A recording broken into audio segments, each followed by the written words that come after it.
40 യാത്രക്കാരുമായി ആ ബസ് എങ്ങോട്ടാണ് മറഞ്ഞുപോയതെന്ന് ഇന്നും ഒരു ഗവൺമെന്റിനും ലഭ്യമല്ല. തമിഴ്നാട്ടിലെ കൊല്ലിമലയിൽ അടിവാരത്തിൽ നിന്നും മലയുടെ മുകളിലേക്ക് യാത്ര ചെയ്തിരുന്ന 40 പേരടങ്ങുന്ന ഒരു ഗവൺമെന്റ് ബസ്.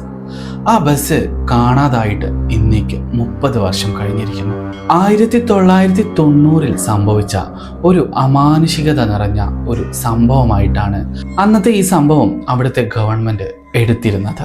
എന്നാൽ ഈ അപകടത്തെ ചൊല്ലി എത്തിയ പോലീസ് കണ്ടത് ഒരിക്കലും ആക്സിഡന്റ് ആവാത്ത തരത്തിലുള്ള ഒരു അന്തരീക്ഷവും, അതുപോലെ ആക്സിഡന്റ് ആയെങ്കിൽ ആ ബസ് എവിടെ പോയി എന്ന ഒരു ചോദ്യവും, അതുപോലെ ഈ 40 പേര് എവിടെ പോയി എന്ന ആ ഒരു ചോദ്യവുമായി ആ ഒരു ഫയൽ അവിടെ അവസാനിപ്പിച്ചു.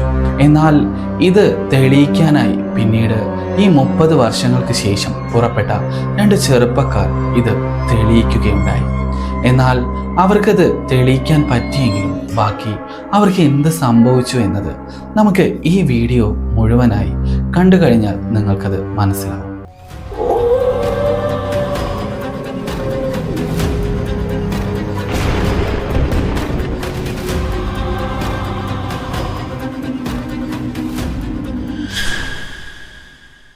ഞാൻ നേരത്തെ പറഞ്ഞതുപോലെ തന്നെ 1990 കാലഘട്ടത്തിൽ അടിവാരത്തിൽ നിന്നും മലയുടെ മുകളിലേക്ക് സഞ്ചരിച്ച ഒരു KSRTC ബസ്. തമിഴ്നാട്ടിലെ കൊല്ലിമലയിലാണ് ഈ സംഭവം നടക്കുന്നത്. ഏകദേശം ഒരു വാഹനം മാത്രം പോകാൻ ഒതുങ്ങുന്ന ഒരു തരം റോഡിലൂടെയായിരുന്നു അന്ന് ആ വാഹനം പോയിക്കൊണ്ടിരുന്നത്. വളരെ നല്ല അന്തരീക്ഷം തന്നെയായിരുന്നു ആ ബസ് പുറപ്പെടുന്ന സമയത്ത്. എന്നാൽ ബസ് പോകുന്തോറും ആ ഒരു അന്തരീക്ഷം മാറിക്കൊണ്ടേയിരുന്നു. ഉയരം കൂടുന്തോറും അവിടുത്തെ കാലാവസ്ഥാ വ്യതിയാനങ്ങൾ ഉണ്ടാകുന്ന മാറ്റങ്ങൾ കൊണ്ട് അവിടെ പെട്ടെന്നാണ് ഇടിയും മിന്നലും പെട്ടെന്ന് അതിശക്തമായ ഒരു മഴ പെയ്യാൻ തുടങ്ങിയത്. എന്നാൽ ആ മഴ തുടങ്ങിയതിനു ശേഷം പിന്നീട് ആ ഒരു ബസ് ആരും തന്നെ കണ്ടിട്ടില്ല. അടുത്ത ദിവസം ആ ബസ് തിരിച്ച് ഗവൺമെന്റ് ഓഫീസിലേക്ക് എത്താത്തതിനെ തുടർന്ന് ചില പോലീസ് ഉദ്യോഗസ്ഥർ ആ കൊല്ലിമലയിലെ ആ ഒരു ഹെയർ പിൻ റൂട്ട് നമ്പർ 13 ചില ഉദ്യോഗസ്ഥരെത്തി. എന്നാൽ അവരവിടെ എത്തിയ സമയത്ത് അവർ കണ്ട കാഴ്ച അല്പം ഭീതിജനകമായിരുന്നു. ആ ഒരു ബസ് അവിടെ കാണാറുണ്ടായിരുന്നില്ല. അത് മാത്രമല്ല, ആ ബസ്സിന് അപകടം സംഭവിച്ച പോലെയോ ആ ബസ്സിലെ മനുഷ്യർ ഇറങ്ങി ഓടിയതിന്റെ ഒരു ലക്ഷണവും അവിടെ കണ്ടില്ല. എങ്കിലും ചില പോലീസ് ഉദ്യോഗസ്ഥർ പറഞ്ഞു, ചിലപ്പോൾ അടിവാരത്തിലേക്ക് അല്ലെങ്കിൽ കൊക്കയിലേക്ക് മറഞ്ഞു പോയിട്ടുണ്ടാവാമെന്ന് പറഞ്ഞു. അതുകൊണ്ട് തന്നെ അധികം ആൾക്കാരെ കൊണ്ടുവന്ന് ആ കൊക്ക മുഴുവൻ അരിച്ചു പിറക്കി. എങ്കിലും ആ ഒരു ബസ്സിന്റെ ഒരു പൊടി പോലും ആർക്കും കാണാൻ സാധിച്ചില്ല. എന്നിരുന്നാലും ആ ബസ്സിലെ യാത്രക്കാർ ഈ 40 പേർ എവിടെ പോയി എന്ന ഒരു ചോദ്യം ആ ഒരു പോലീസുകാർക്കിടയിലും അതുപോലെ അവിടുത്തെ അന്നത്തെ ഗവൺമെന്റിനിടയിലും ഒരു വലിയ ചർച്ചാ വിഷയമായി. എന്നാൽ അത് അവർക്ക് തെളിയിക്കാനാവാതെ ആ ഒരു ഫയൽ എന്നേക്കുമായി അവർ മൂടിവെച്ചു. അതിനുശേഷം ഈ ഒറ്റവരിപ്പാത മാത്രമായതുകൊണ്ട് തന്നെ റൂട്ട് നമ്പർ 13 പിന്നീട് ചില മെയിൻ്റനൻസ് വർക്കുകൾക്ക് വേണ്ടി അത് എന്നേക്കുമായി അടച്ചിട്ടു. എന്നാൽ മെയിൻ്റനൻസ് വർക്ക് എന്നത് ഒരു കള്ളമായ സത്യമായിരുന്നു. യഥാർത്ഥത്തിൽ അവിടെ അന്ന് സംഭവിച്ചത് ഒരു അമാനുഷികമായ കാര്യമല്ല എന്നത് ഗവൺമെന്റിലെ പോലീസ് ഉദ്യോഗസ്ഥരടക്കം എല്ലാവരും വിശ്വസിച്ചിരുന്നു. അതുകൊണ്ട് ആ ഒരു പാത എന്നേക്കുമായി അടച്ചിട്ട് കഴിഞ്ഞാൽ ഇനി മറ്റൊരു അപകടം അവിടെ സംഭവിക്കില്ല എന്ന ഒരു വിശ്വാസത്തോടെ അത് എന്നേക്കുമായി അവർ അടച്ചിട്ടു. വർഷങ്ങൾക്കിപ്പുറം ഈ കഥ എല്ലാവരും അറിഞ്ഞതിന് ശേഷം പല ജനങ്ങൾക്കും ചില സംശയങ്ങൾ ഉണ്ടായിരുന്നു. എങ്കിലും പേടി കൊണ്ടും അതുപോലെ പുറപ്പെട്ടിറങ്ങാൻ മടിയുള്ളത് കൊണ്ടും ആരും തന്നെ ആ ഒരു ബസ്സിനെ തിരഞ്ഞു എങ്ങോട്ടും പോയില്ല. എന്നാൽ ഇത് കണ്ട 2 ചെറുപ്പക്കാർ, ചെന്നൈയിലെ 2 അതിസാഹസികത നിറഞ്ഞ കാര്യങ്ങളെല്ലാം ചെയ്യാൻ ഇഷ്ടപ്പെടുന്ന കുമാറും രമേശും വന്ന് ആ ഒരു ബസ്സിനെ തേടി യാത്ര ആരംഭിക്കാനായി തീരുമാനിച്ചു. എന്നാൽ അവർക്ക് മുന്നിൽ ഒരു ഭയവും തന്നെ ഉണ്ടായിരുന്നില്ല. അവർ ആ യാത്രയ്ക്കായി ഒരു ഓഡിയോ റെക്കോർഡറും അതുപോലെ ഒരു വീഡിയോ റെക്കോർഡറും കയ്യിൽ ടോർച്ച് അങ്ങനത്തെ ചില പ്രധാന ആവശ്യ വസ്തുക്കൾ എടുത്ത് അവർ ഒരു മഹേന്ദ്ര ജീപ്പിൽ അന്ന് ചെന്നൈയിൽ നിന്നും കൊല്ലിമലയിലേക്ക് യാത്ര തുടങ്ങി. അടിവാരത്തിൽ നിന്നും കയറിയ മുതൽ അവർ എല്ലാവരും സഞ്ചരിക്കുന്ന ഒരു പാതയെ ലക്ഷ്യമാക്കി തന്നെയായിരുന്നു മുന്നോട്ട് പോയിരുന്നത്. അങ്ങനെ കുറച്ചധികം മുന്നോട്ട് പോകുമ്പോഴാണ് മറ്റൊരു വഴി അവർക്ക് നേരെ കണ്ടത്. അത് റൂട്ട് നമ്പർ 13 ആയിരുന്നു. ആ റൂട്ട് നമ്പർ 13 കയറുന്ന കവാടത്തിൽ ഗവൺമെന്റ് അങ്ങോട്ട് പ്രവേശനമില്ല എന്ന ബോർഡും അതുപോലെ ചില വസ്തുക്കളൊക്കെ അവിടെ വെച്ചിട്ടുണ്ടായിരുന്നു. രമേശും കുമാറും ജീപ്പിൽ നിന്നിറങ്ങി അതെല്ലാം ഒരു സൈഡിലേക്ക് മാറ്റി അവരുടെ മഹേന്ദ്ര ജീപ്പ് ആ ഒരു വഴിയെ പായിപ്പിച്ചു. എന്നാൽ അധിക ദൂരം ചെല്ലേണ്ട താമസമുണ്ടായില്ല. പെട്ടെന്നാണ് അവർക്ക് ചുറ്റും ഒരു വല്ലാത്ത തരം നിശബ്ദത അനുഭവപ്പെട്ടത്. ചില കാടുകളിൽ നമ്മൾ സഞ്ചരിക്കുന്ന സമയത്ത് ആ കാടിനുള്ളിൽ നിന്നും ഒരു പക്ഷി കരയുന്നതോ അല്ലെങ്കിൽ ചില ചെറുമൃഗങ്ങൾ കരയുന്നതുമായിട്ടോ അല്ലെങ്കിൽ ചീവീടുകൾ കരയുന്നത് പോലെയോ കാറ്റിൽ മരങ്ങൾ ആടുന്നത് പോലെയുള്ള ശബ്ദങ്ങളൊക്കെ കേൾക്കാറുണ്ട്. എന്നാൽ അവർ ഈ റൂട്ട് നമ്പർ 13 കടന്നത് മുതൽ ഒരു കുഞ്ഞു മൃഗത്തിൻ്റെ ശബ്ദം പോലുമില്ല. അതുമാത്രമല്ല, ആ ഭാഗത്തേക്ക് ഒരു കാറ്റ് പോലും ആഞ്ഞു വീശുന്നുണ്ടായിരുന്നില്ല എന്നതായിരുന്നു അവർ കണ്ട ഒരു വിചിത്രമായ കാഴ്ച. എന്നാൽ കുമാരന് അല്പം പേടിയുള്ള കൂട്ടത്തിൽ തന്നെയായിരുന്നു. രമേശിനോട് തുടർച്ചയായി പറഞ്ഞുകൊണ്ടിരുന്നു, നമ്മൾ ഈ വഴി കയറിയതിനു ശേഷം ഇവിടെ ഒരു അനക്കവോ ഒച്ചയോ ഒന്നും കേട്ടിട്ടില്ല. എന്തോ ഒരു നിശബ്ദത അല്ലെങ്കിൽ എന്തോ ഒരു ദുരൂഹത ഇവിടെ സംഭവിച്ചു കൊണ്ടിരിക്കുന്നു എന്ന് രമേശിനോട് കുമാർ ചോദിച്ചു. എന്നാൽ കുമാർ പറഞ്ഞ മറുപടി എങ്ങനെയായിരുന്നു? ഇതെല്ലാം ഉണ്ടാവുമെന്ന് നേരത്തെ ഉറപ്പിച്ചതുകൊണ്ടല്ലേ നമ്മൾ ഇങ്ങോട്ട് ഇറങ്ങി തിരിച്ചത്. പിന്നെ നീ ഇത്തരത്തിലുള്ള കാര്യങ്ങളൊന്നും എന്നെ കൂടി ചോദിപ്പിച്ച് എന്നെ കൂടി ഭയത്തിലാക്കേണ്ട വല്ല ആവശ്യവുമുണ്ടോ എന്ന് ചോദിച്ചു. അങ്ങനെ അവർ വീണ്ടും മുന്നോട്ട് പോകുമ്പോഴായിരുന്നു അവിടെ ഒരു പഴയ ഒരു ചായക്കട പോലത്തെ ഒരു പൊട്ടിപ്പൊളിഞ്ഞ ഒരു ചെറിയ കടമുറിക്ക് മുന്നിലായി ഒരു വൃദ്ധൻ തീ കാഞ്ഞുകൊണ്ടിരിക്കുന്നത് കണ്ടത്. ആ ഒരു വൃദ്ധന്റെ മുഖത്ത് എന്തോ ഒരു പതർച്ചയുണ്ടായിരുന്നു. അവരുടെ ജീപ്പ് കണ്ടത് മുതൽ ആ വൃദ്ധന് ആ ഒരു പേടി കൂടിക്കൊണ്ടേയിരുന്നു. പെട്ടെന്ന് അവരുടെ അടുത്തേക്കെത്തിയ രമേശും കുമാറും അദ്ദേഹത്തിനോട് ചോദിച്ചു, ഈ റൂട്ട് നമ്പർ 13 വഴി ഏതാണ്? ஐயா, நாங்கள் வழி தவறிவிட்டோம். கொல்லிமலைக்கு போகும் வழி எதென்று தெரியவில்லை. கொஞ்சம் சீக்கிரம் சொல்ல முடியுமா? ഇനിയും കുറേ ദൂരം സഞ്ചരിക്കാനുണ്ടോ എന്നൊക്കെ ആ ഒരു വൃദ്ധനോട് ചോദിച്ചു. എന്നാൽ ആ വൃദ്ധൻ ഇവരുടെ ഈ ചോദ്യം കേട്ടത് മുതൽ അയാൾ കാഞ്ഞുകൊണ്ടിരിക്കുന്ന തീയിന് പുറകിലേക്കായി 2 അടി വെച്ചതിന് ശേഷം അവരോട് പറഞ്ഞു, நீ சீக்கிரம் இந்த மலையை விட்டு வெளியேறாவிட்டால் உன் பிணம் கூட யாருக்கும் கிடைக்காது. നിങ്ങൾ എത്രയും പെട്ടെന്ന് ഈ മല ഇറങ്ങിക്കൊള്ളുക.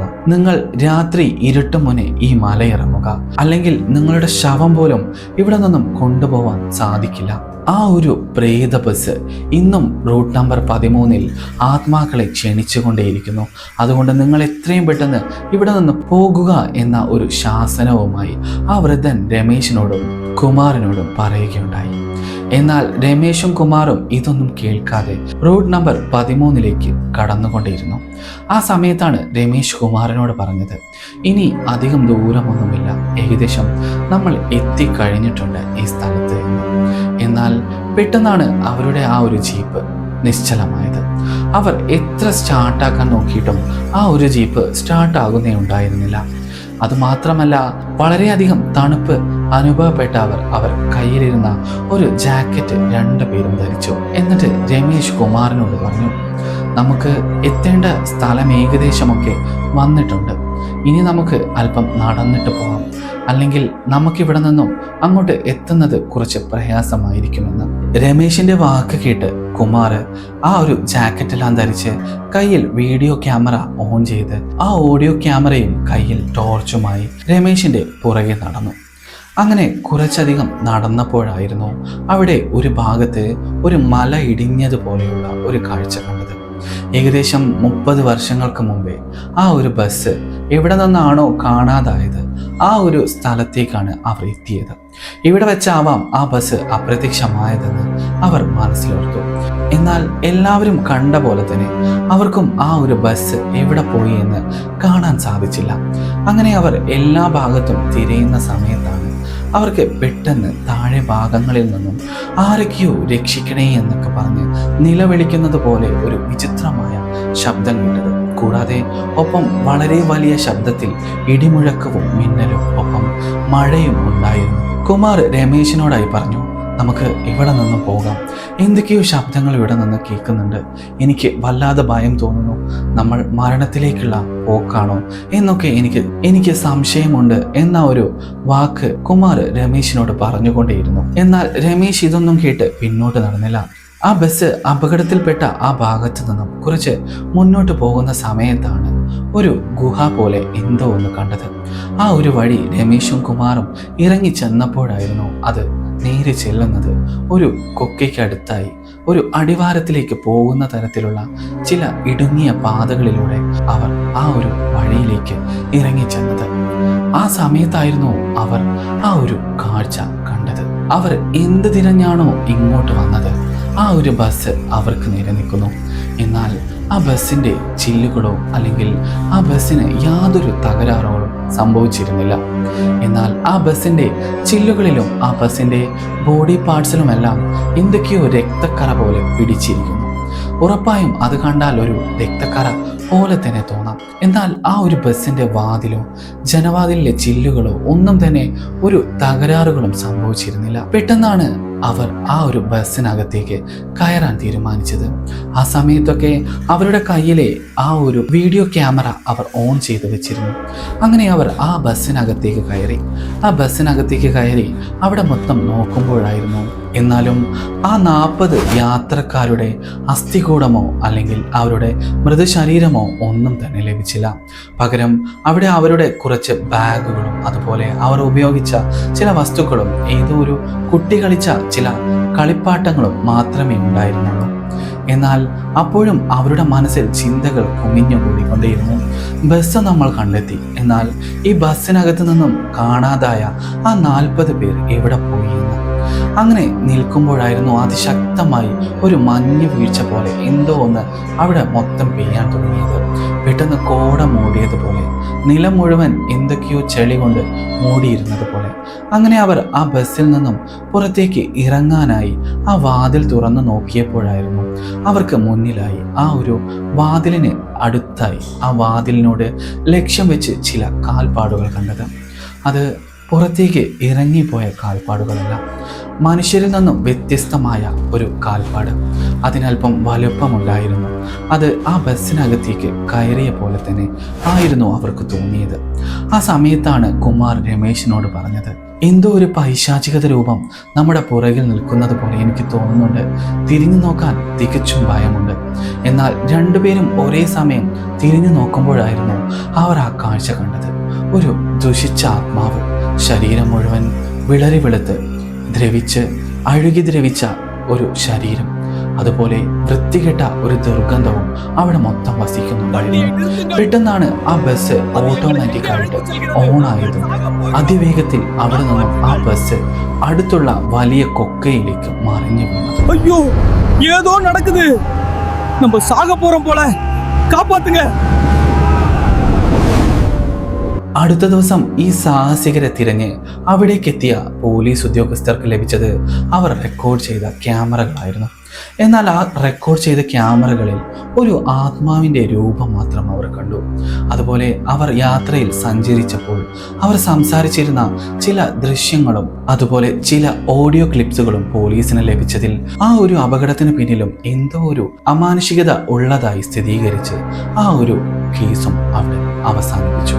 ഇന്നും റൂട്ട് നമ്പർ 13 ഒരു ഹോണ്ടഡ് പ്ലേസ് ആയി അങ്ങോട്ടേക്ക് ആർക്കും പ്രവേശനമില്ലാതെ ഇന്നും നിലകൊള്ളുന്നു എന്നത് ഒരു വിചിത്രമായ കാര്യം തന്നെയാണ്. ഇത്തരത്തിലുള്ള കഥകൾ കേൾക്കാൻ നിങ്ങൾക്ക് ഇഷ്ടമാണെങ്കിൽ നിങ്ങൾക്ക് ഈ ചാനൽ സബ്സ്ക്രൈബ് ചെയ്ത് എൻ്റെ കൂടെ കൂടാവുന്നതാണ്.